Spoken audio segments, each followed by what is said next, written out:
അമ്മ വഴിയെ മൂന്നാം ദിവസം. പൂർണ്ണ വിശ്വാസം സഹനശക്തി നൽകുന്നു. നമ്മുടെ നിയോഗം പരിശുദ്ധ അമ്മയുടെ മധ്യസ്ഥതയ്ക്ക് മൊബൈൽ അടിമത്തത്തിൽ പെട്ടുപോയവരെ സമർപ്പിക്കാം. നാം ഏറ്റുചൊല്ലേണ്ട വചനം ജോബിൻ്റെ പുസ്തകം 1-ാം അധ്യായം 21-ാം തിരുവചനം. ദൈവം തന്നു, ദൈവം തന്നു, ദൈവം എടുത്തു, ദൈവം എടുത്തു, ദൈവനാമം മഹത്വപ്പെടട്ടെ, മഹത്വപ്പെടട്ടെ. നമ്മുടെ ത്യാഗപ്രവൃത്തി രോഗികൾക്കും പീഡിതർക്കുമായി 3 നന്മ നിറഞ്ഞ മറിയമേ എന്ന പ്രാർത്ഥന ചൊല്ലാം.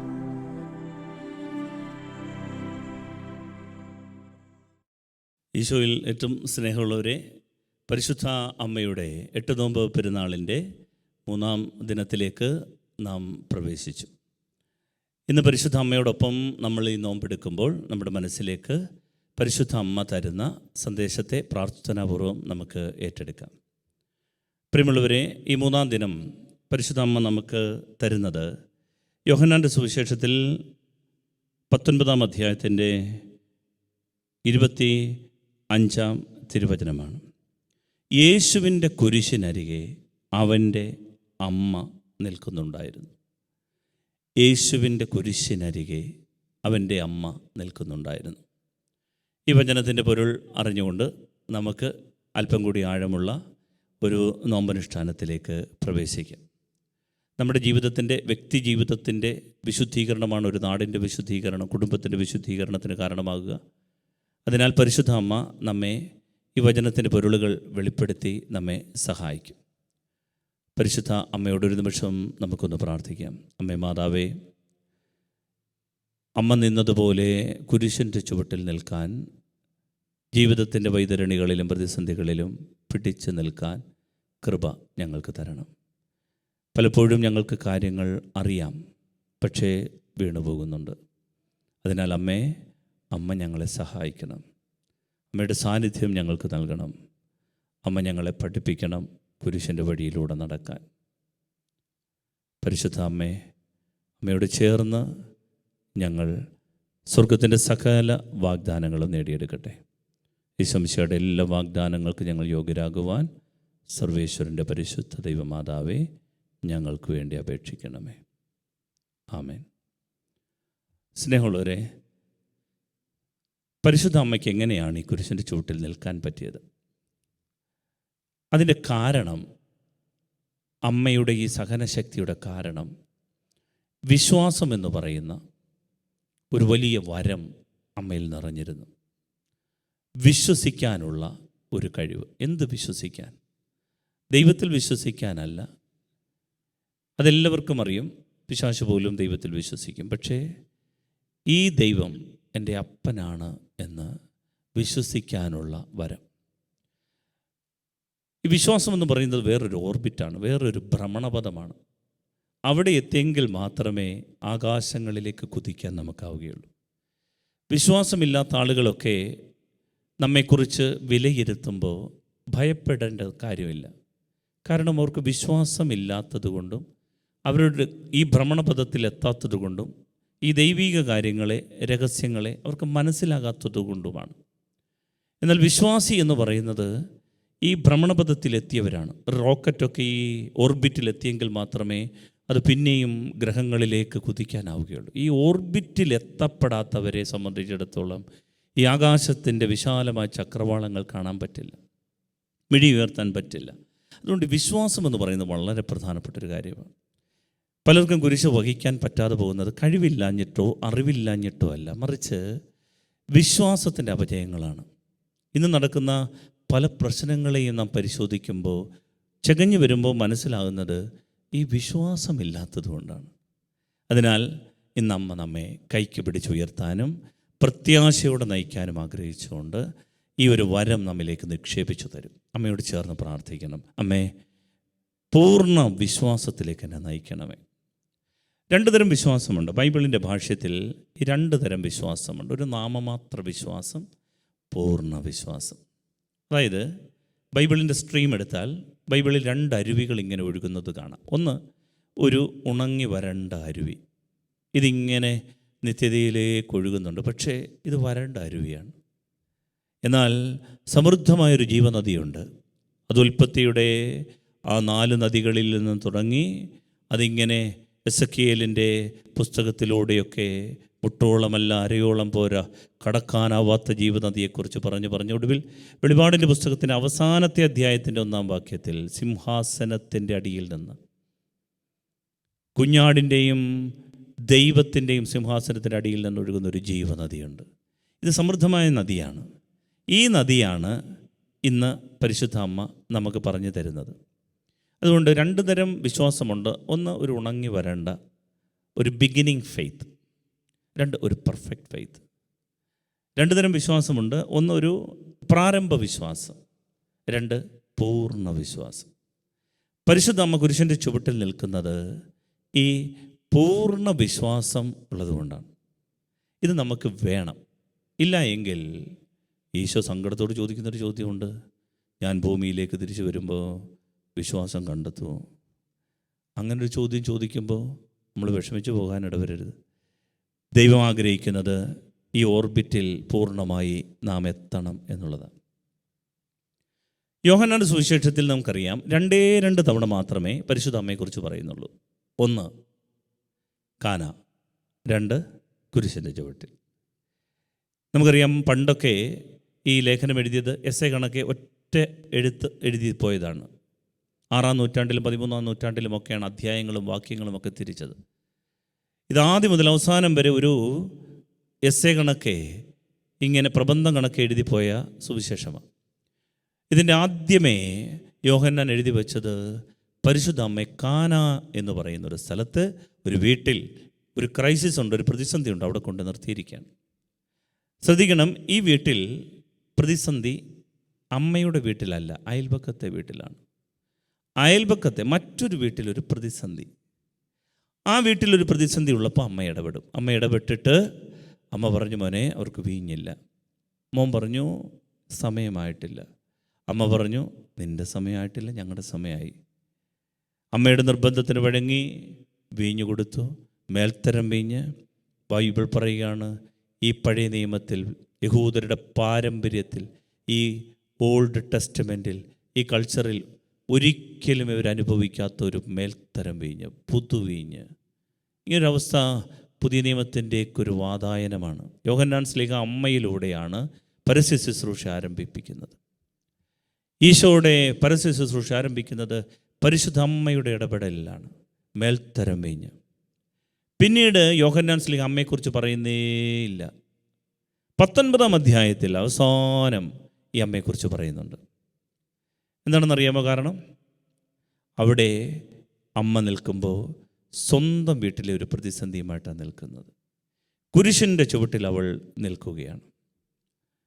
ഈ പ്രശ്നം അയൽപക്കത്തെ വീട്ടിലെ പ്രശ്നമല്ല, ഇത് വല്ലവരുടെയും പ്രശ്നമല്ല, സ്വന്തം വീട്ടിലെ പ്രശ്നമാണ്. പക്ഷേ ഏകമകനെ അടിച്ചു തറച്ച് തൂക്കിയിട്ടിരിക്കുമ്പോഴും അവൻ അവിടെ വില്ലുപോലെ വളഞ്ഞ് ആകാശത്തെ നോക്കി നിലവിളിക്കുമ്പോഴും ദിഗന്ധങ്ങൾ നടുങ്ങുമാറവൻ ഉച്ചത്തിൽ വാവിട്ട് വിളിക്കുമ്പോഴും അമ്മ ഒരിക്കൽ പോലും ഇറക്കിവിടെൻ്റെ കുഞ്ഞിനെ പറയുന്നില്ല. സ്വന്തം വീട്ടിൽ ക്രൈസിസ് ഉണ്ടെങ്കിലും മിണ്ടാതിരിക്കുന്നൊരു മൗനമുണ്ട്. ഇത് മരണകരമായ മൗനമല്ല, വളരെ സർഗാത്മകമായൊരു മൗനമാണ്, വളരെ ക്രിയാത്മകമായൊരു മൗനമാണ്. ഏകമകൻ വിറങ്ങലിച്ച് കിടക്കുമ്പോഴും ദൈവത്തോട് പഴി പറയാത്ത, പേ പറയാത്ത, മിണ്ടാതിരിക്കുന്നൊരു വിശ്വാസം. ഇതിൻ്റെ പേരാണ് പെർഫെക്റ്റ് ഫെയ്ത്ത്. ഇതാണ് ദൈവം നമ്മിൽ നിന്ന് ആഗ്രഹിക്കുന്നത്. ഇത് ബൈബിളിൻ്റെ, ഞാൻ പറഞ്ഞു, സ്ട്രീമാണ്. എല്ലാ പുസ്തകങ്ങളിലും ഇതിനെക്കുറിച്ച് പറയുന്നുണ്ട്. ദാനിയേലിൻ്റെ പുസ്തകം 3-ാം അധ്യായത്തിൽ 17-18 വാക്യങ്ങളിൽ ഇങ്ങനെയാണ് വായിക്കുക: രാജാവേ, ഞങ്ങൾ സേവിക്കുന്ന ഞങ്ങളുടെ ദൈവം എരിയുന്ന തീച്ചൂളയിൽ നിന്ന് ഞങ്ങളെ രക്ഷിക്കാൻ കഴിവുള്ളവനാണ്. അവിടുന്ന് ഞങ്ങളെ നിൻ്റെ കയ്യിൽ നിന്ന് മോചിപ്പിക്കും. ഇക്കാര്യം നീ അറിഞ്ഞുകൊള്ളുക, അവിടുന്ന് ഞങ്ങളെ മോചിപ്പിക്കുന്നില്ലെങ്കിൽ പോലും ഞങ്ങൾ നിൻ്റെ ദേവന്മാരെയോ നീ നിർമ്മിച്ച സ്വർണബിംബത്തെയോ ആരാധിക്കുകയില്ല. പ്രിയപ്പെട്ടവരുടെ പശ്ചാത്തലം നിങ്ങൾക്കറിയാം. ദാനിയേലിൻ്റെ കൂട്ടുകാരാണ് ഷദ്രാക്ക്, മെഷാക്ക്, അബേദ്നെഗോ. ഈ 3 ചെറുപ്പക്കാർ, ഉശിരുള്ള ചെറുപ്പക്കാർ, കുടുംബത്തിൽ പിറന്ന ചെറുപ്പക്കാർ. ഇവർ ദൈവത്തിൽ വിശ്വസിച്ച് ബാബിലോണിൻ്റെ അടിമത്തത്തിൽ കഴിയുകയാണ്. ബാബിലോൺ രാജാവ് നെബൂഖദ്നേസർ പറഞ്ഞു, ഞാനൊരു സ്വർണ്ണബിംബത്തെ ഉണ്ടാക്കുകയാണ്, കാരണം എനിക്ക് വെളിപ്പെട്ടു ഞാനാണ് ദൈവം, ഞാനല്ലാതെ മറ്റൊരു ദൈവമില്ല. അതുകൊണ്ട് എല്ലാവരും ഓഫീസിൽ പോകുമ്പോഴും തിരിച്ചു വരുമ്പോഴും ജോലിക്ക് പോകുമ്പോഴും ഇല്ലാത്തപ്പോഴും എൻ്റെ മുമ്പിലൂടെ പോയാൽ വണങ്ങിക്കോണം, സ്തോത്രകാഴ്ച ഇട്ടോണം, പൊക്കോണം. പക്ഷേ ഈ ചെറുപ്പക്കാർ പറഞ്ഞു സൗകര്യമില്ലെന്ന് പറഞ്ഞു. ഉടനെ നെബൂഖദ്നേസർ രാജാവ് തീച്ചൂള, ഫർണസ് 10,000 ഡിഗ്രി കത്തിച്ച് കളയും. ചൂണ്ടിക്കാണിച്ചിട്ട് പറഞ്ഞു, ഇതേ കണ്ടോ എറിയാൻ പോവാണെന്ന് പറഞ്ഞു. കത്തിച്ച് കളയെന്ന് പറഞ്ഞു. മര്യാദയ്ക്ക് എന്നെ വണങ്ങണം. അതിന് മറുപടിയായിട്ട് ഈ പിള്ളേർ പറയുന്ന കാര്യമാണ്. പിള്ളേരിങ്ങനെയാണ് പറയുന്നത്, രാജാവേ, ഞങ്ങൾ സേവിക്കുന്ന ഞങ്ങളുടെ ദൈവം എരിയുന്ന തീച്ചുളയിൽ നിന്ന് ഞങ്ങളെ രക്ഷിക്കാൻ കഴിവുള്ളവനാണ്. ഇതാണ് പ്രാരംഭ വിശ്വാസം. ഇതെല്ലാവർക്കും അറിയാം. ഒരു രോഗം വരുമ്പോൾ നമ്മളും പറയും, എൻ്റെ ദൈവം എന്നെ രക്ഷിക്കും. നമുക്കൊരു പ്രതിസന്ധി വരുമ്പോൾ, കടം വരുമ്പോൾ, ഒരപകടം വരുമ്പോൾ, കർത്താവേ കാത്തോണേ. കാരണം നമുക്കൊരു വിശ്വാസമുണ്ട്, ദൈവമുണ്ട്, ദൈവം കാണുന്നുണ്ട്, ദൈവം രക്ഷിച്ചോളൂ. ഇതാണ് ബിഗിനിങ് ഫെയ്ത്ത്. ഇതെല്ലാവർക്കും ഉണ്ട്. പക്ഷേ ഈ കാനായിലെ അത്ഭുതത്തിൽ നിന്ന് കുരിശിൻ്റെ ചുവട്ടിലേക്കൊരു യാത്രയുണ്ട്. അതാണ് പെർഫെക്റ്റ് ഫെയ്ത്ത്. എന്താണ് പെർഫെക്റ്റ് ഫെയ്ത്ത് എന്നറിയാമോ? അടുത്ത വചനമാണ് പെർഫെക്റ്റ് ഫെയ്ത്ത്. 18-ാം വാക്യം. 18-ാം വാക്യം എന്താണ് പറയുന്നതെന്ന് അറിയാമോ? ഇക്കാര്യം നീ അറിഞ്ഞുകൊള്ളുക. ആരോടാ? രാജാവിനോട്. രാജാവേ, ഈ കാര്യം കൂടി നീ അറിയണം. എന്താണ്? ഞങ്ങളുടെ ദൈവം, ഞങ്ങൾ വിളിക്കുന്ന ഈ യഹോവ ഞങ്ങളെ രക്ഷിക്കുന്നില്ലെങ്കിൽ പോലും ഞങ്ങൾക്ക് ഞങ്ങളുടെ ദൈവം മതി. ഞങ്ങൾ ഇതിൻ്റെ പുറകെ വരില്ല എന്ന് വെച്ചാൽ ഇത്രയേ ഉള്ളൂ. ഈ ദൈവം ഞങ്ങൾക്കൊരനുഗ്രഹം തരുന്നില്ലെങ്കിൽ പോലും ഞങ്ങൾ പള്ളിയിൽ പോവും. ഈ ദൈവം ഞങ്ങളെ കാണുന്നില്ലെങ്കിൽ പോലും ഞങ്ങൾ ജപമാല ചൊല്ലും. ഞങ്ങൾക്ക് ഈ ദൈവം മതി. അല്ലേ തന്നെ എന്നൊക്കെ കിട്ടിയിട്ടുണ്ട് ചോദിച്ചിട്ട്. എനിക്കറിയാം പലർക്കും ഒന്നും കിട്ടിയിട്ടൊന്നുമില്ല. പക്ഷേ എന്നാലും ഇതുങ്ങളുണ്ടല്ലോ, ഈ പള്ളി മറക്കുകയില്ല. അവർ പിന്നെയും ഇടവക പള്ളിയിൽ പോകും. അവർ പിന്നെയും ഈ കുമ്പസാരക്കൂട്ടിൽ മുട്ടുകുത്തും. അവർ പിന്നെയും വന്ന് തൊഴുതു മടങ്ങി നിൽക്കും. നാവ് നീട്ടി അവനെ സ്വീകരിക്കും. തിരിച്ചു ചെല്ലുന്നത് ഈ ദുരിതത്തിലേക്കാ, വറുതിയിലേക്കാ. പിന്നെയും പ്രശ്നങ്ങളാ. എത്ര കണ്ട് പ്രാർത്ഥിച്ചിരിക്കുന്നു. അവർക്കറിയാം ഇതൊന്നും മാറാൻ പോകുന്നില്ല. എന്നാലും ഞങ്ങൾക്ക് ഈ ദൈവം മതി. ഇതാണ് പെർഫെക്റ്റ് ഫെയ്ത്ത് എന്ന് പറയാം. ഇതാണ് പൂർണ്ണ വിശ്വാസം എന്ന് പറയാം. പ്രിയപ്പെട്ടവരെ, അതുകൊണ്ട് ഈ ഒരു വിശ്വാസത്തിലേക്ക് നമ്മൾ വളരണം. ഇതാണ് അമ്മ നമ്മളിൽ നിന്ന് ആഗ്രഹിക്കുന്നത്. പ്രിയപ്പെട്ടവരെ, പരിശുദ്ധ അമ്മയുടെ വിശ്വാസം അതായിരുന്നു. അതുകൊണ്ടാണ് അവൾ സകലത്തിൻ്റെയും രാജ്ഞിയായി ഉയർത്തപ്പെടുന്നത്. അവളുടെ വിശ്വാസം അനുകരണീയമാണ്. അവളുടെ വിശ്വാസം അവൾ നമുക്ക് പങ്കുവെച്ച് തരും. അമ്മയോട് ചേർന്ന് നിൽക്കണം. പഴയ നിയമത്തിലെ ജോബിൻ്റെ സംഭവം ധാരാളം നമ്മൾ കേട്ടിട്ടുണ്ട്. പക്ഷേ ഇതിൻ്റെ പൊരുളൊന്നറിയുമ്പോൾ നമുക്ക് മനസ്സിലാകും, ഈ പാവപ്പെട്ട ജോബ് ഈ ദൈവവും പിശാചും തമ്മിലുള്ള ഇടപാടുകളൊന്നും അറിയാത്ത ഒരു സാധു മനുഷ്യനാണ്. അതായത് പിശാചും ദൈവവും തമ്മിൽ കൂടെ കൂടെ പന്തയം വെക്കുന്നുണ്ട്. ആരെ വെച്ചാണെന്നറിയോ? നമ്മളെ വെച്ച്. നമ്മളിതൊന്നും അറിയുന്നില്ല. പെട്ടെന്ന് ജോലി പോയി, പെട്ടെന്ന് മാരകരോഗം, പെട്ടെന്നൊരടി. ഇതെന്നാ പറ്റി? മനസ്സിലാക്കിക്കൊള്ളണം, ദൈവം ഒരു പന്തയം വെച്ചിട്ടുണ്ട് എന്നെ വെച്ച്. കാരണം പിശാച് ഭൂമിയിൽ കൂടെ ചുറ്റിക്കടങ്ങി സ്വർഗത്തിലെത്തിയപ്പോൾ ദൈവം ചോദിച്ചു, നീ എവിടുന്ന് വരുന്നു? ഭൂമിയിൽ നിന്ന് കണ്ടപ്പോൾ ഉടനെ ചോദിച്ചു, എൻ്റെ മോൻ ജോബിനെ കണ്ടോ? നീ അവൻ്റെ വസ്തുവിനും സ്വത്തിനും മുഴുവനും വേലി കെട്ടി സംരക്ഷണം കൊടുത്തിരിക്കുകയല്ലേ. അതുകൊണ്ടവൻ പള്ളി വരുന്നു, അതുകൊണ്ടവൻ പ്രാർത്ഥിക്കുന്നു. ദൈവം പറഞ്ഞു, അല്ലട കുഞ്ഞേ, ഈ നക്കപ്പിച്ചൊന്നും ഞാൻ കൊടുത്തത് കൊണ്ടല്ല എൻ്റെ ചെറുക്കൻ എന്നെ വിളിക്കുന്നത്. ഇതൊന്നും കൊടുത്തില്ലേലും അവനും ഞാനും തമ്മിലൊരു ബന്ധമുണ്ട്. കാരണം ഇതാണ് പെർഫെക്റ്റ് ഫെയ്ത്ത്. സാത്താൻ തലകുലുക്കുന്നത് കണ്ടപ്പോൾ ദൈവം തീരുമാനിച്ചു ബെറ്റ് വെക്കാൻ. ജോബ് ഇതറിയുന്നില്ല. പക്ഷെ ജോബിനെ വെച്ച് ദൈവം പന്തയം വെച്ചു. നീ എന്നാണെന്ന് വെച്ചാൽ പോയി കാണിച്ചോ, പക്ഷെ അവൻ്റെ ജീവനെ തൊടാതിരുന്നാൽ മതി. പ്രിയപ്പെട്ടവരെ, പിശാച് ചില്ലറക്കാരനല്ല. ഒറ്റ നിമിഷം കൊണ്ട് അവൻ്റെ ആടുകൾ, ഒട്ടകങ്ങൾ, വീട്, മക്കൾ അടിച്ച് തകർത്ത് കളഞ്ഞു. ദൈവമൊക്കെ ഇങ്ങനെ അങ്ങോട്ട് പൊതിഞ്ഞ് പിടിക്കുന്നത് കൊണ്ടല്ലേ നമ്മളൊക്കെ ഇങ്ങനെ ജീവിക്കണേ. പിശാച് അത്ര ചില്ലറക്കാരനൊന്നുമല്ല നമ്മൾ കരുതുന്ന പോലെ.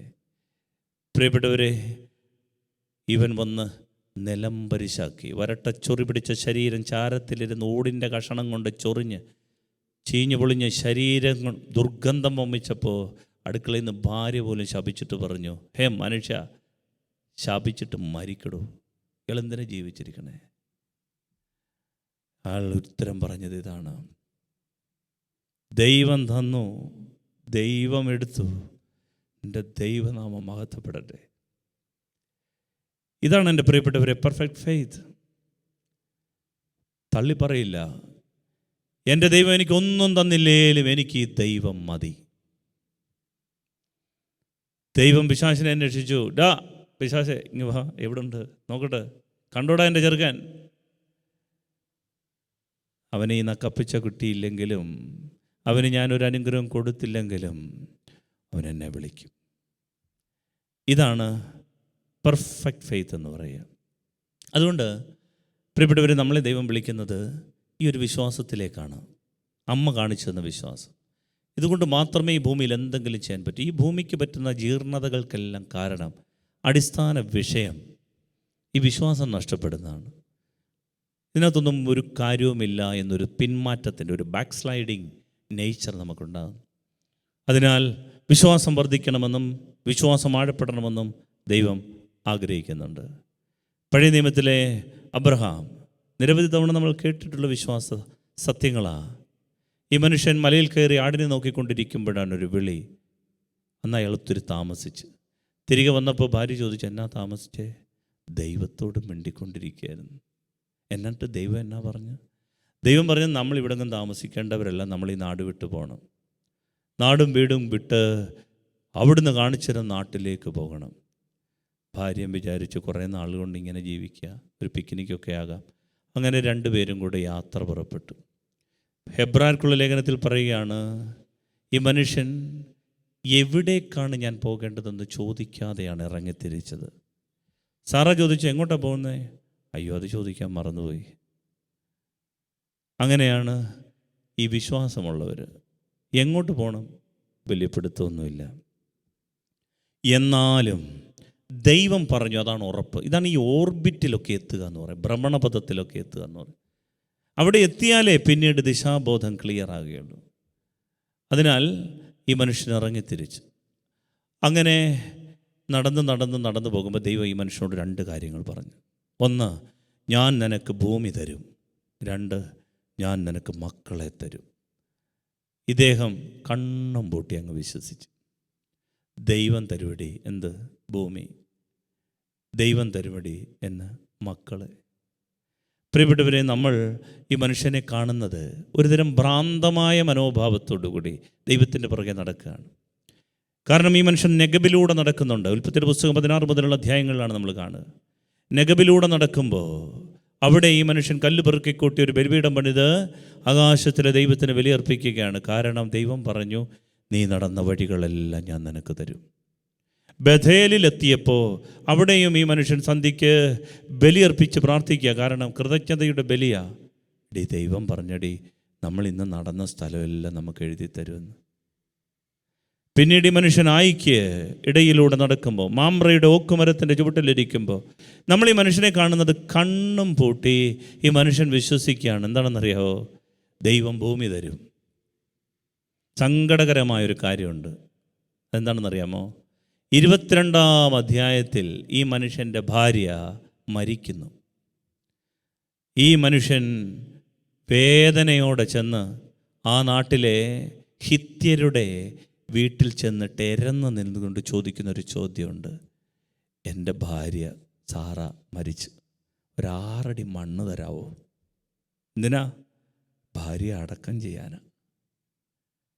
ഈ മനുഷ്യനോട് ഈ ദൈവം പറഞ്ഞു, നീ നടക്കുന്ന മണ്ണെല്ലാം നിനക്ക് തീരെഴുതി തരും ഞാൻ, ധൈര്യമായിട്ടിരിക്കെ. പൊട്ടനെ കണക്ക് ഇയാൾ ഇത് വിശ്വസിച്ച് നടന്നു.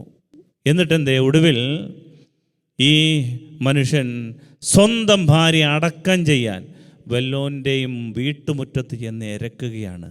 എനിക്കൊരു 6 അടി മണ്ണ് തരാവോ? എന്നാലും ഈ മനുഷ്യൻ പറയും, എനിക്ക് ഈ ദൈവം മതി, എനിക്ക് ഈ ദൈവം മതി. ഇതാണ് പെർഫെക്റ്റ് ഫെയ്ത്ത്. അതുകൊണ്ടാണ് അവൻ വിശ്വാസികളുടെ പിതാവായി മാറുക. അമ്മ കാണിച്ചു തരുന്ന വഴിയും അതാണ്. ദൈവമേ, ജീവിതത്തിൻ്റെ ദുരന്തമുഖത്ത് നിന്നാലും ഞാൻ നിന്നെ തള്ളിപ്പറയില്ല. എന്തിനാ ദൈവമേ എനിക്കിങ്ങനെ? പറയില്ല ഞാൻ. എനിക്ക് നീ കഴിഞ്ഞിട്ടേ ഉള്ളെല്ലാം. ഇതാണ് അമ്മ തരുന്ന പാഠം. രണ്ടാമത് അബ്രഹാമിനോട് ദൈവം പറഞ്ഞത്, നിനക്ക് കുഞ്ഞുങ്ങളെ തരാം കേട്ടോ. ഒടുവിൽ എല്ലാ ദിവസവും മല കയറി ഇറങ്ങി വരുമ്പോൾ സാറായോട് അബ്രഹാം പറയും, ഇന്ന് ദൈവം പറഞ്ഞടി എന്നാ കുഞ്ഞിനെ തരാമെന്ന്. മനുഷ്യ, ഒന്നീ നിങ്ങൾക്ക് വട്ടാണ്, അല്ലെങ്കിൽ ദൈവത്തിന് വട്ടാണ്. സ്ത്രീ ശരീരത്തിൻ്റെ പ്രത്യേകതകളൊന്നും അറിയാത്തൊരു ദൈവമാണ് അത്. പാവം, നമുക്കിതൊന്നും പറഞ്ഞിട്ടില്ല, അറിയാവുന്ന കഞ്ഞിയൊക്കെ കുടിച്ച് ജീവിക്കുന്നതെന്നല്ലേ. അങ്ങനെ ഇരിക്കുമ്പോൾ ഒരു ദിവസം അബ്രഹാം എന്ന് പറഞ്ഞു, ദൈവം നമ്മളെ സന്ദർശിക്കാൻ വരുന്നെന്ന്. സാറാ തീരുമാനിച്ചു, ഇത്തവണ അറിയണം ദൈവത്തിനാണോ വട്ട് അതോ ഇതിയാനാണോ വട്ട്. ദൈവം വന്നു. മാമറയുടെ ഓക്കുമരത്തിൻ്റെ ചുവട്ടിൽ ഇങ്ങനെ ദൈവം വന്ന് ഇരിക്കുമ്പോൾ ദൈവം പതിവ് പോലെ പറഞ്ഞു, അടുത്ത വസന്തത്തിൽ ഞാൻ വരുമ്പോൾ നിനക്കൊരു കുഞ്ഞുണ്ടാകും. സാറാ പൊട്ടിച്ചിരിച്ചു. കാരണം ദൈവത്തിനാ വട്ട്. പാവം ഭർത്താവിനെ സംശയിച്ചു. ദൈവം വെറുതെ പറഞ്ഞുകൊണ്ട് നടക്കുക. പക്ഷേ ഇത്തവണ ദൈവം വാക്ക് പാലിച്ച് കുഞ്ഞിനെ കൊടുത്തു. പക്ഷേ 12 വയസ്സ് വരെ ഈ കുഞ്ഞിനെ പൊന്നെ പൊടിയെ തേനെ പാലെ ശർക്കരയെ പഞ്ചാര എന്നൊക്കെ പറഞ്ഞിങ്ങനെ കൊണ്ട് നടക്കുമ്പോൾ ദൈവം ഒരു രാത്രി കൂടാരത്തിൽ വന്ന രാത്രിയുടെ യാമത്തിൽ അബ്രഹാമിനെ മാത്രം തട്ടി വിളിച്ചു. Abraham, Abraham. എഴുന്നേറ്റു, വെളിയിലേക്ക് വാ. നാളെ നിൻ്റെ ഈ കുഞ്ഞിനെ, നിൻ്റെ കൂടെ ചൂടുപറ്റിക്കിടക്കുന്ന ഈ കുഞ്ഞിനെ എനിക്ക് ബലിയർപ്പിക്കണം മൊറിയായിൽ. ദൈവം അപ്രത്യക്ഷനായി. ഊന്നി നിന്ന വടിയിൽ നിന്ന് ആകാശത്തേക്ക് നോക്കിയ മനുഷ്യൻ 1000 തവണ നിലവിളിച്ചിട്ടുണ്ടാകും, ദൈവമേ, നിന്നോട് ഞാൻ പറഞ്ഞില്ലേ എനിക്ക് ഇസ്മായേൽ അങ്ങയുടെ മുമ്പിൽ ജീവിച്ചിരുന്നാൽ മതിയെന്ന്. ഞാൻ ചോദിച്ചോ, ഇപ്പോൾ ഇതിനെ നീ എടുക്കുകയാണോ? ഇതേപോലൊരു രാത്രിയിൽ എന്നെ വിളിച്ചിറക്കി ആകാശത്തിൽ പൂത്തു നിൽക്കുന്ന നക്ഷത്രങ്ങളെ കാണിച്ചിട്ട് നീ പറഞ്ഞതാ സന്തതികളെ ഇതുപോലാക്കുമെന്ന്. ചവിട്ടി നിൽക്കുന്നിടത്തെ മണൽ പൂഴി വാരിയിട്ട് എന്നോട് നീ ചോദിച്ചു, നിനക്ക് സന്തതികളെ ഇതുപോലെ തരാം ഞാനെന്ന്. എന്നിട്ട് ഉള്ളതിനെ കൂടെ തട്ടിയെടുക്കുന്ന ദൈവമോ? പ്രിയമുള്ളവരെ, അടുത്ത ദിവസം മലയിലേക്ക് കയറി ഈ കുഞ്ഞിനെ കൊണ്ടുപോയി ബലിക്കല്ലിൽ കിടത്തി കൈകാലുകൾ കുടുക്കിട്ട് കെട്ടി കൊണ്ടുവന്ന എണ്ണ, ഒലിവെണ്ണ ഈ ബലിപീഠത്തിന് 4 വശത്തും ഒഴിച്ച് തീ കൊളുത്തി കത്തിവെക്കാനും തുടങ്ങുമ്പോൾ ആകാശത്തിലെ ദൈവം കൈക്ക് പിടിച്ചിട്ട് പറഞ്ഞു, അബ്രഹാം മതി, നിനക്ക് മകനല്ല വലുത്, ഞാനാ. ഇതാണ് എൻ്റെ പ്രിയപ്പെട്ടവരെ പൂർണ്ണ വിശ്വാസം. അതുകൊണ്ടാണ് അവൻ വിശ്വാസികളുടെ പിതാവാകുന്നത്. പ്രിയപ്പെട്ടവരെ, ഇത് പരിശുദ്ധ അമ്മ നമുക്ക് തരുന്നൊരു വരമാണ്. ഈ വരം നമ്മൾ ചോദിച്ചു വാങ്ങണം. ഇന്നേ ദിവസം ഈ വിശ്വാസത്തിൻ്റെ വരം വർദ്ധിക്കാനായിട്ട് നമ്മൾ പ്രത്യേകം പ്രാർത്ഥിക്കണം. Hallelujah, hallelujah.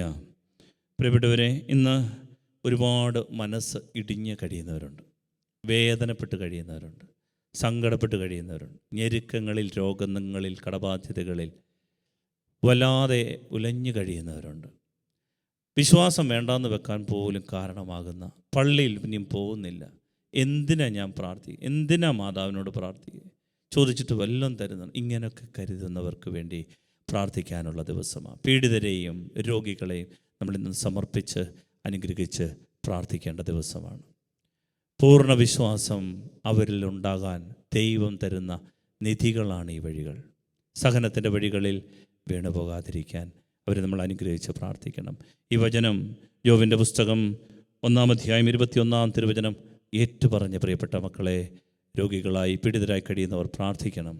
വചനം ഇതാണ്: ദൈവം തന്നു, ദൈവം എടുത്തു, ദൈവനാമം മഹത്വപ്പെടട്ടെ. എൻ്റെ കർത്താവിൻ്റെ നാമം ഉയരണം. ദൈവമേ, നീ എനിക്കൊന്നും തന്നില്ലെങ്കിലും എനിക്ക് നീ മതി. അങ്ങനെ പറയാനൊരു സ്നേഹം പരിശുദ്ധ അമ്മ നമ്മുടെ ഹൃദയത്തിൽ നൽകട്ടെ എന്ന് പ്രാർത്ഥിക്കുന്നു. നമ്മൾ ആരാധനയിലേക്ക് പ്രവേശിക്കുകയാണ്. നമ്മുടെ രോഗാവസ്ഥകളെ, തകർച്ചയുടെ പീഡിത അവസ്ഥകളെ, കാലങ്ങളായി നമുക്ക് എഴുന്നേൽപ്പില്ലാതെ തളരുന്ന അവസ്ഥകളെ നമുക്കിപ്പോൾ ഈ ബലിപീഠത്തിലേക്ക് കൊണ്ടുവരാം. അമ്മ കൂടെയുണ്ട്. അമ്മ ആശ്വസിപ്പിക്കും. അമ്മ മകനോട് ചോദിച്ചാൽ സ്വർഗത്തിന് നിഷേധിക്കാനാവില്ല. അമ്മ നമ്മെ അനുഗ്രഹിക്കുക തന്നെ ചെയ്യും.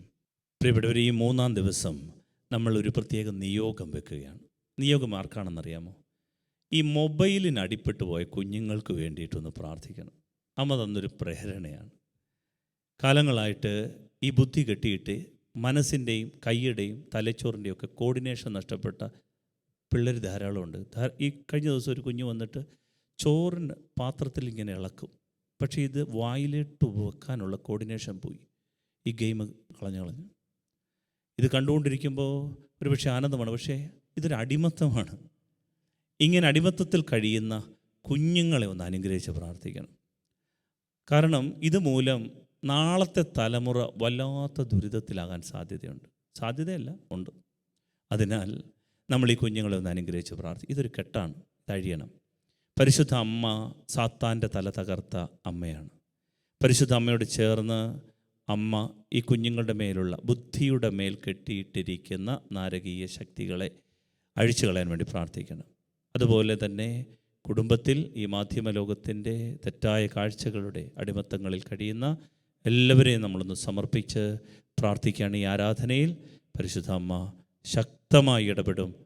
വെളിപാട് 12-ാം അധ്യായത്തിൻ്റെ അഭിഷേകവും ഉൽപ്പത്തി 3:15 അഭിഷേകവും അമ്മ നമുക്ക് നൽകി നമ്മളെ വീണ്ടെടുക്കും. ആമേൻ.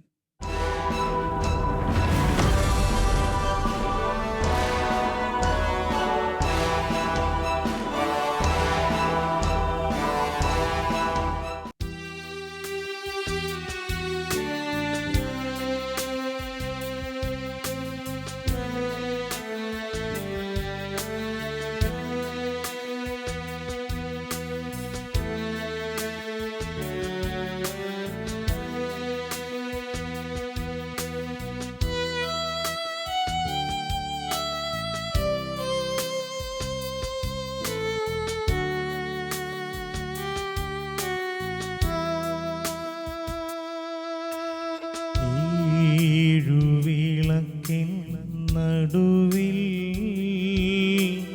ശോഭപൂർണ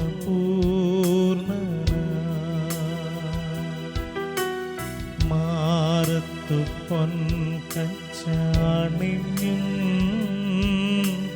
കാണും യേശുവേ. ഈരുവിളക്കിൻ നടുവിൽ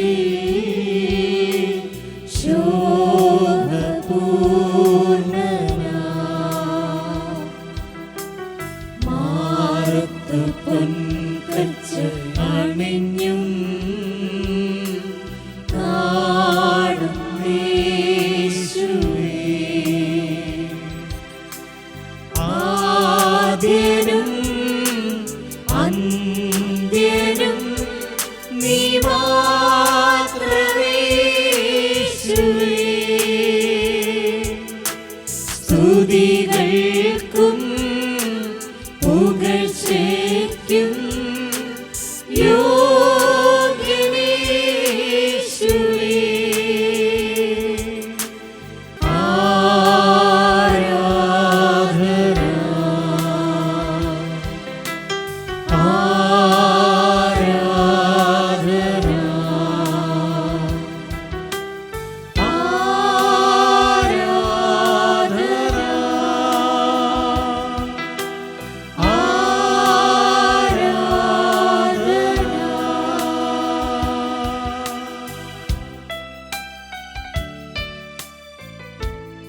ദിവ്യകാരുണ്യനാഥ,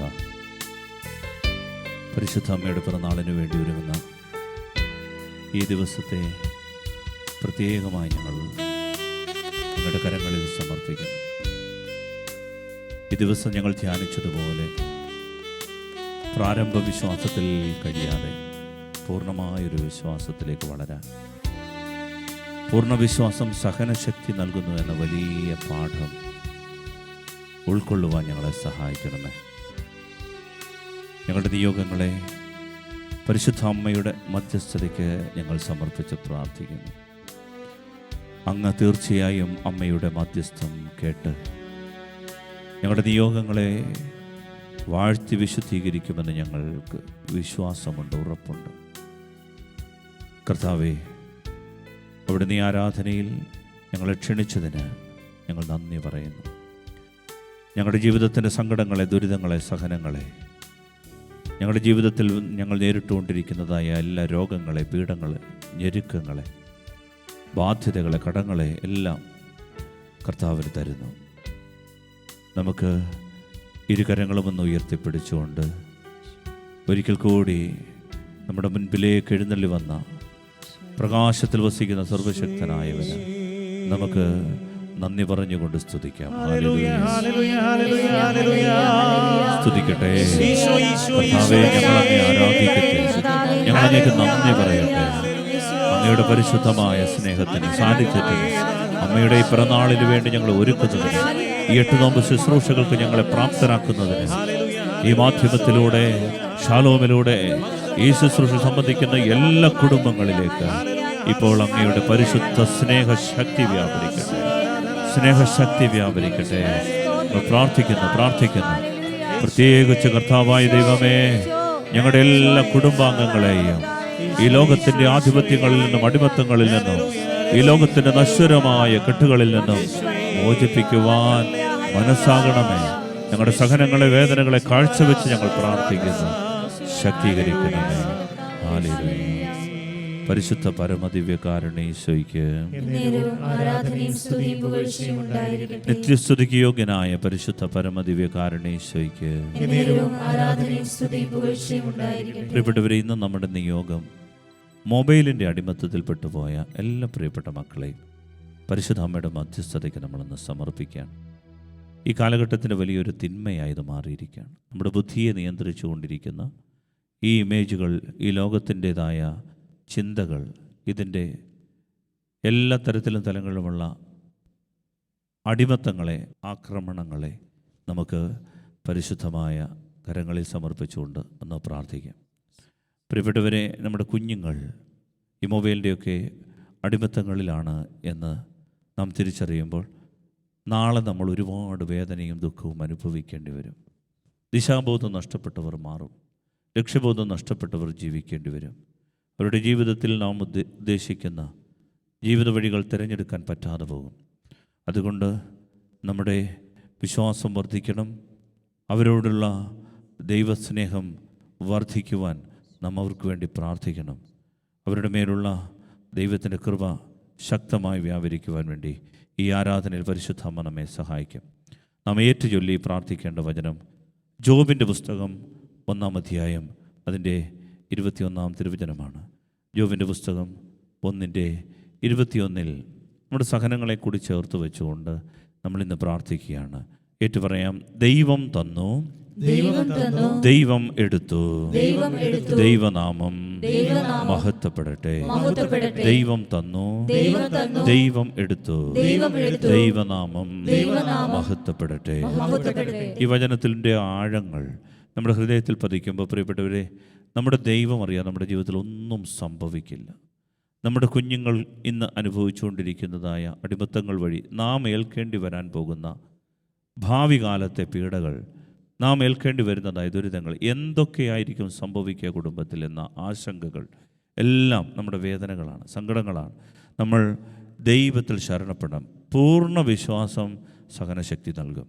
അതിനാൽ ഒരിക്കൽ കൂടി നമ്മൾ പ്രത്യേകമായി നമ്മുടെ കുഞ്ഞുങ്ങളെ ഏൽപ്പിച്ചുകൊണ്ട് ഏറ്റുപറഞ്ഞ് പ്രാർത്ഥിക്കാം. ദൈവം തന്നു, ദൈവം എടുത്തു, ദൈവനാമം മഹത്വപ്പെടട്ടെ.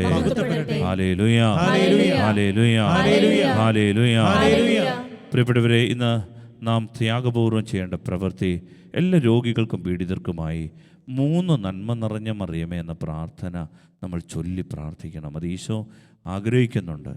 അമ്മ ഈ എല്ലാ ഞെരുക്കം അനുഭവിക്കുന്നവരെയും, എല്ലാ സഹനത്തിൽപ്പെട്ട് കഴിയുന്നവരെയും രോഗാത്മാക്കളാൽ പീഡിതരായി കഴിയുന്നവരെയും പ്രത്യേകം ഇന്ന് അമ്മ തൻ്റെ പുത്രനുമായി വന്ന് സൗഖ്യപ്പെടുത്തി അനുഗ്രഹിക്കും.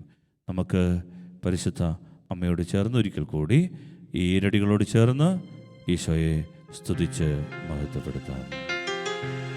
Ave Maria, Ave Maria. ചേർന്ന് പാടി പ്രാർത്ഥിക്കാം. Ave Maria, Ave Maria. അമ്മയോടൊപ്പം സ്വർഗത്തിന് ആവേ മരിയ, അമ്മയുടെ സൈന്യത്തോടൊപ്പം നന്ദി പറയുന്നു. നമ്മുടെ പ്രിയപ്പെട്ട വിശുദ്ധരോട് ചേർന്ന് സ്വർഗത്തിന് നന്ദി.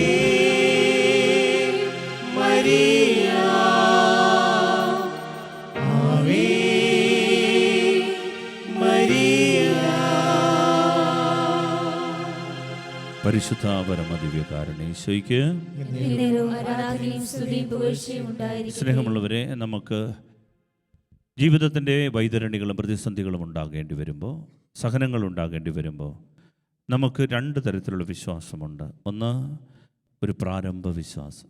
എല്ലാവരെയും പോലെ നമ്മളും പറയും, ദൈവം നോക്കിക്കൊള്ളും, ദൈവം എൻ്റെ കൂടെയുണ്ട്, ദൈവം എന്നെ സഹായിക്കാനുണ്ട്. പക്ഷേ കുറേ കഴിയുമ്പോൾ നമുക്ക് മനസ്സിലാകുകയാണ്, ദൈവം പോലും എന്നെ കൈവിട്ടോ. അവിടെയാണ് നമ്മുടെ പൂർണ്ണ വിശ്വാസം തെളിയിക്കേണ്ട സമയം. എല്ലാ തരത്തിലും തലങ്ങളിലും നമ്മൾ പീഡ അനുഭവിക്കുമ്പോഴും ദൈവത്തിൽ നിന്ന് പോലും സഹായം കിട്ടുന്നില്ല എന്ന് തോന്നുമ്പോഴും നമുക്ക് പരിശുദ്ധ അമ്മയെപ്പോലെ പറയാൻ സാധിക്കണം, ശക്തനായവൻ എനിക്ക് വലിയ കാര്യങ്ങൾ ചെയ്തു തരികയാണ്. ഏകമകൻ കുരിശിൽ വിറങ്ങലിച്ച് കിടക്കുമ്പോഴും അമ്മ പാടിയ പാട്ടാണ്, ശക്തനായവൻ എനിക്ക് വലിയ കാര്യങ്ങൾ ചെയ്തു തരുന്നതാണിത്. പ്രിയപ്പെട്ടവരെ, സ്വന്തം വീട്ടിൽ അപകടങ്ങളുണ്ടാകുമ്പോഴും കുരിശിൻ്റെ ചുവട്ടിൽ നിന്ന് തൻ്റെ ഏകമകൻ വില്ലുപോലെ വളഞ്ഞ് ദിഗന്ധങ്ങൾ നടുങ്ങുമാറ് ദൈവമേ എന്നെ കൈവിട്ടോ എന്ന് ദൈവത്തോട് പ്രാർത്ഥിക്കുമ്പോഴും ദൈവം മിണ്ടാതിരിക്കുമ്പോഴും പ്രിയപ്പെട്ട അമ്മ കുരിശിൻ്റെ ചുവട്ടിൽ നിന്നുകൊണ്ട് ഒരിക്കൽ പോലും ദൈവത്തോട് പരാതി പറയുന്നില്ല, പഴി പറയുന്നില്ല, പേ പറയുന്നില്ല, എൻ്റെ കുഞ്ഞിനെ ഇറക്കി വിടാൻ വേണ്ടി ബഹളമുണ്ടാക്കുന്നില്ല. എല്ലാം സഹിച്ചുകൊണ്ട് അവൾ നിൽക്കുകയാണ്. സഹനത്തിൻ്റെ പുത്രിയാണവൾ. ഈ സഹനത്തിൻ്റെ സന്ദേശം ഉൾക്കൊണ്ടുകൊണ്ട് ഇപ്പോൾ നമ്മൾ ഒന്ന് പ്രാർത്ഥിക്കുകയാണ്. ദൈവത്തിൻ്റെ വചനം ഹൃദയത്തിൽ ആഴത്തിൽ പതിയണം. 1 പത്രോസ് 1 അധ്യായം 6-7 വാക്യങ്ങളിൽ ഇങ്ങനെയാണ് പറയുക, അല്പകാലത്തേക്ക് വിവിധ പരീക്ഷകൾ നിമിത്തം നിങ്ങൾക്ക് വ്യസനിക്കേണ്ടി വന്നാലും നിങ്ങളതിൽ ആനന്ദിക്കുവിൻ. കാരണം അഗ്നിശോധനയെ അതിജീവിക്കുന്ന നശ്വരമായ സ്വർണത്തേക്കാൾ വിലയേറിയതായിരിക്കും പരീക്ഷകളെ അതിജീവിക്കുന്ന നിങ്ങളുടെ വിശ്വാസം. ഹല്ലേലൂയ, ഹല്ലേലൂയ, ഹല്ലേലൂയ. പത്രോസ്ലീഹ ആദിമസഭയെ ബലപ്പെടുത്തിക്കൊണ്ട് പറയുകയാണ്, അദ്ദേഹത്തിൻ്റെ സഭയെ ഉദ്ബോധിപ്പിച്ചുകൊണ്ട് പറയുകയാണ്, മക്കളെ, നിങ്ങൾ സഹിക്കുന്ന ഈ പീഡകൾ, ഈ പരീക്ഷകൾ, ഇതിനെ നിങ്ങൾ അതിജീവിക്കുമ്പോൾ, വിശ്വാസത്തോടെ അതിജീവിക്കുമ്പോൾ അത് നശ്വരമായ സ്വർണത്തേക്കാൾ വിലയേറിയതാകും. വീണ്ടും 1 പത്രോസ് 4 അധ്യായം 12-13 വാക്യങ്ങളിൽ പറയുന്നു, നിങ്ങളെ പരിശോധിക്കാനായി അഗ്നിപരീക്ഷകൾ ഉണ്ടാകുമ്പോൾ അപ്രതീക്ഷിതമായതെന്തോ സംഭവിച്ചാൽ എന്ന പോലെ പരിഭ്രമിക്കരുത്. നിങ്ങളെ പരിശോധിക്കാനായി അഗ്നിപരീക്ഷകൾ, വെറും പരീക്ഷകളല്ല, അഗ്നിപരീക്ഷകളുണ്ടാകും. അപ്പോൾ അപ്രതീക്ഷിതമായതെന്തോ സംഭവിച്ചതുപോലെ നിങ്ങൾ പരിഭ്രമിക്കരുത്. മറിച്ച് ക്രിസ്തുവിൻ്റെ പീഡകളിൽ പങ്കുകാരാകുന്നതിൽ ആഹ്ലാദിക്കുവിൻ. കാരണം അവൻ്റെ മഹത്വം വെളിപ്പെടുമ്പോൾ നിങ്ങൾ അത്യധികം ആഹ്ലാദിക്കും. നമുക്ക് വേണ്ടി ദൈവം ഒരുക്കുന്ന ഒരു മഹത്വത്തിൻ്റെ കിരീടമുണ്ട്. അത് തിരിച്ചറിഞ്ഞുകൊണ്ട് സഹനങ്ങൾ ഏറ്റെടുത്ത് ജീവിക്കാൻ പരിശുദ്ധ അമ്മ നമ്മെ സഹായിക്കുകയാണ്.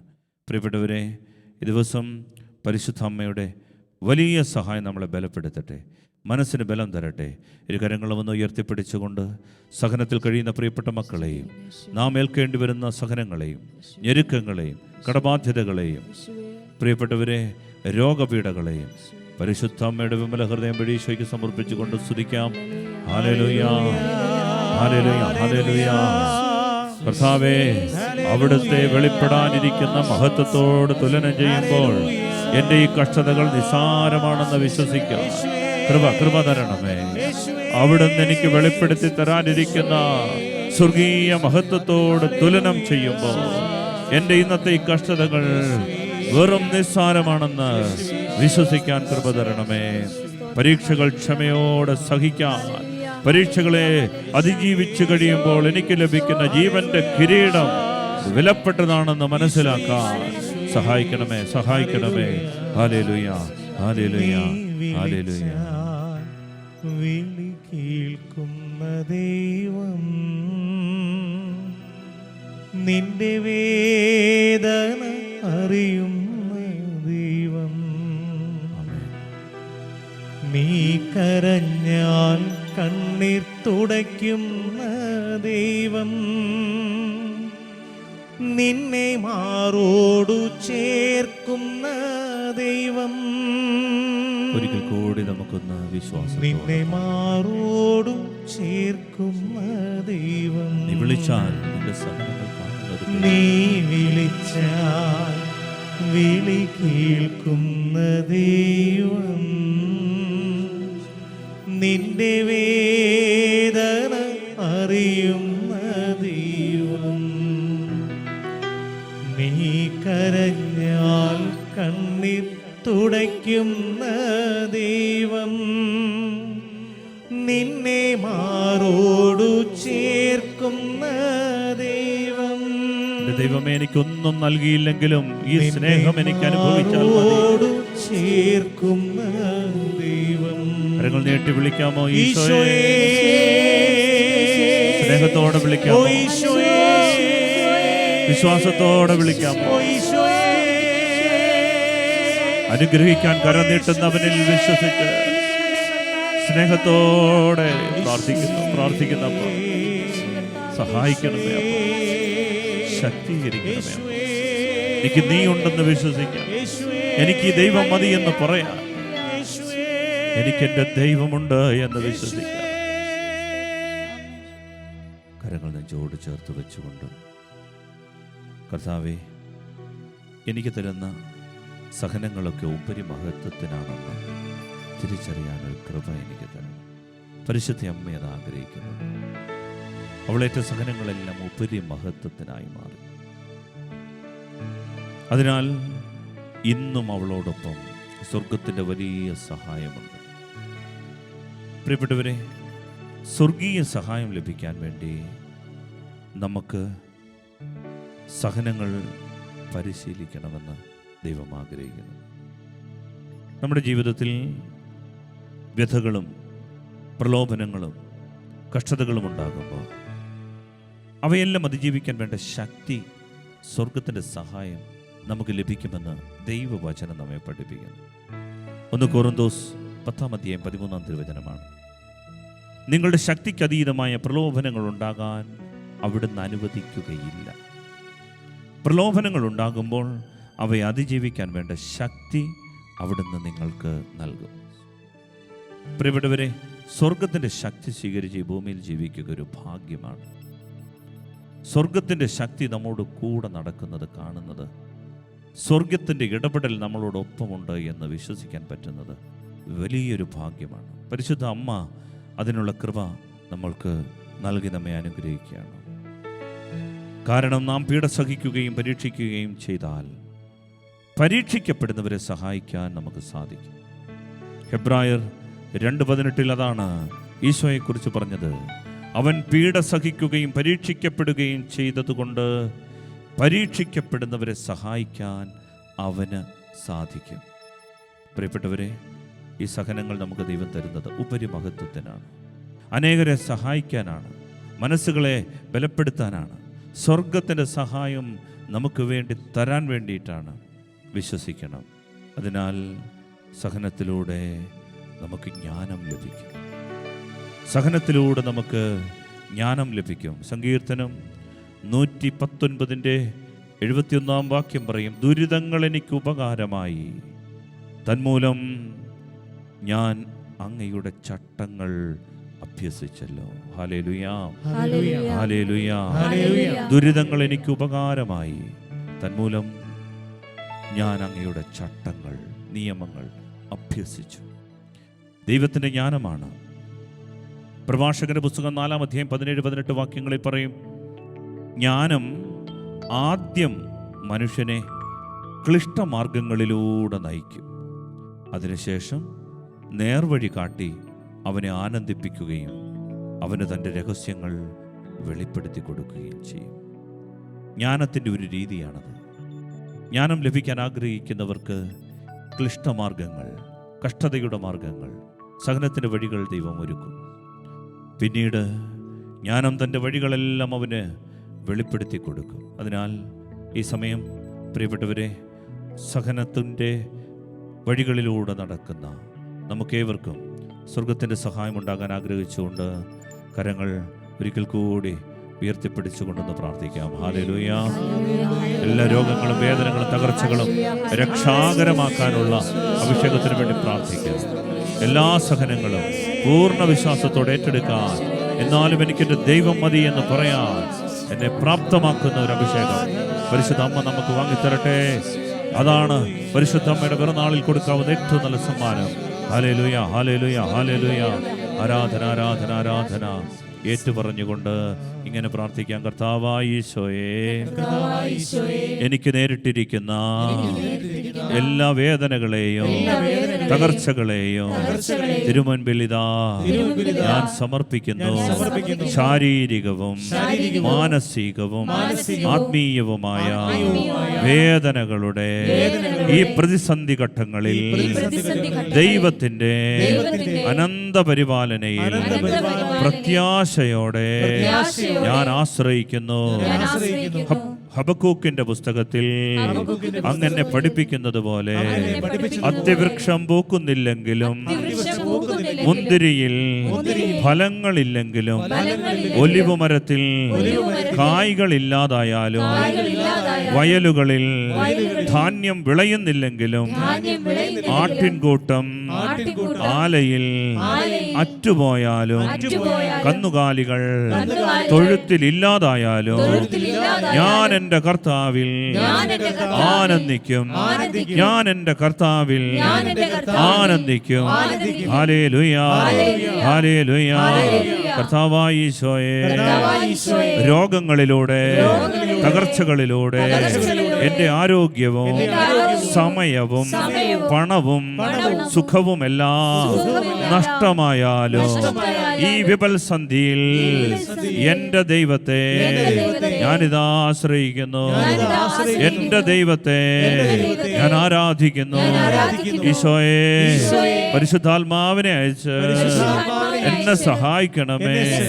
ഈശോയെ, എൻ്റെ സഹനങ്ങളെല്ലാം സന്തോഷത്തോടെ സ്വീകരിക്കാം.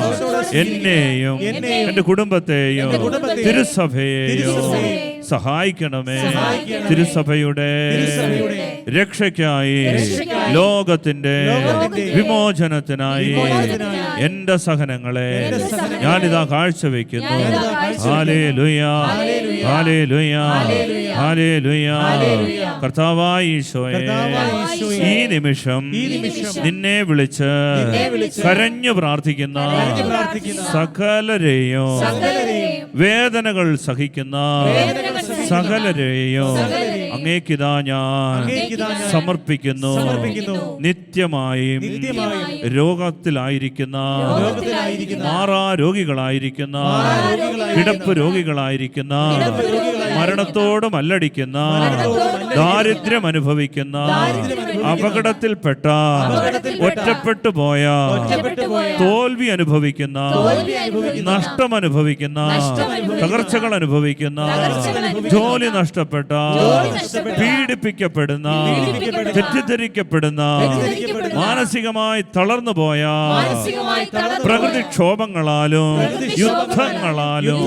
കലഹങ്ങളാലും തകർന്നു കഴിയുന്ന എല്ലാ എല്ലാ പ്രിയപ്പെട്ടവരെയും അവരുടെ വേദനകളുടെ തീച്ചൂളയിൽ നിന്നുയരുന്ന പ്രാർത്ഥനകളെയും കർത്താവായ ഈശോയെ അങ്ങയുടെ കരുണയ്ക്ക് ഞാനിതാ സമർപ്പിക്കുന്നു. എന്റെ എല്ലാ നിയോഗങ്ങളെയും അവിടുന്ന് ഏറ്റെടുക്കണം. കുരിശിനോട് ചേർന്ന് വേദനകൾ സഹിച്ച പരിശുദ്ധ അമ്മയോട് ചേർന്ന് എല്ലാ മക്കൾക്കും വിടുതലുകൾ സംഭവിക്കട്ടെ. ജോലി തടസ്സങ്ങൾ നീങ്ങട്ടെ. മക്കളില്ലാത്ത ദമ്പതികൾക്ക് സന്താന ലബ്ധി ഉണ്ടാകട്ടെ.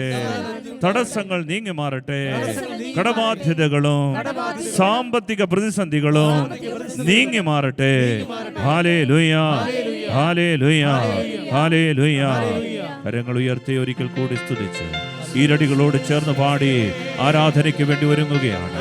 പ്രിയപ്പെട്ടവരെ, നമ്മുടെ പ്രത്യേക നിയോഗം പരിശുദ്ധ അമ്മയുടെ മധ്യസ്ഥതയ്ക്ക് മൊബൈലിന്റെ അടിമത്തിൽപ്പെട്ട എല്ലാ മക്കളെയും സമർപ്പിക്കാം, കുഞ്ഞുങ്ങളെ സമർപ്പിക്കാം. കർത്താവിന്റെ ശക്തി നമ്മുടെ മേൽ വ്യാപരിക്കട്ടെ. സ്തുതിക്കാം. ഹല്ലേലൂയ, ഹല്ലേലൂയ, ഹല്ലേലൂയ. പൂർണ്ണ വിശ്വാസത്തിലേക്ക്, പൂർണ്ണ അഭിഷേകത്തിലേക്ക് ഞങ്ങൾ നയിക്കപ്പെടട്ടെ. ഹല്ലേലൂയ. വിശ്വസിച്ചാൽ ദൈവത്തിന്റെ മഹത്വം കാണാം. പ്രാർത്ഥിക്കുമ്പോൾ ദൈവത്തിന്റെ പ്രവൃത്തി കാണാം. ആരാധിച്ചാൽ ദൈവത്തിന്റെ വിടുതൽ കാണാം. ആശ്രയിച്ചാൽ ദൈവത്തിന്റെ കരുതൽ കാണാം. വിശ്വാസത്തോടെ പാടാം. വിശ്വസിച്ചാൽ ദൈവത്തിന്റെ മഹത്വം കാണാം. പ്രാർത്ഥിക്കുമ്പോൾ ദൈവത്തിന്റെ പ്രവൃത്തി കാണാം. ആരാധിച്ചാൽ ദൈവത്തിന്റെ വിടുതൽ കാണാം. ആശ്രയിച്ചാൽ ദൈവത്തിന്റെ കരുതൽ കാണാം.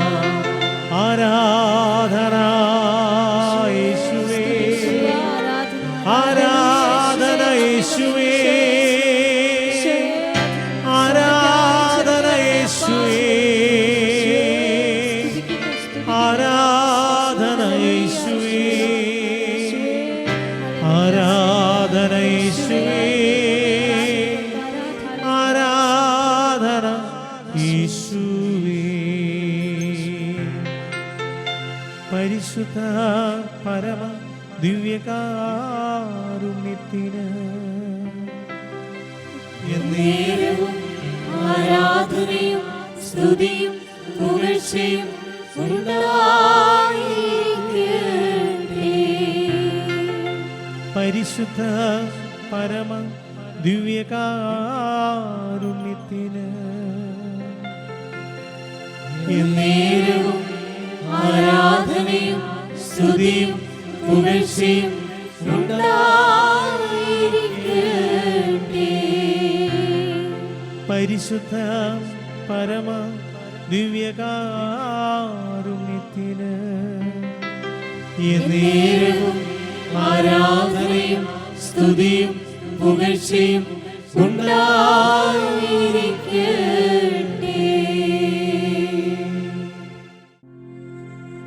മാതാവിനോടുള്ള ഇന്നത്തെ പ്രാർത്ഥന.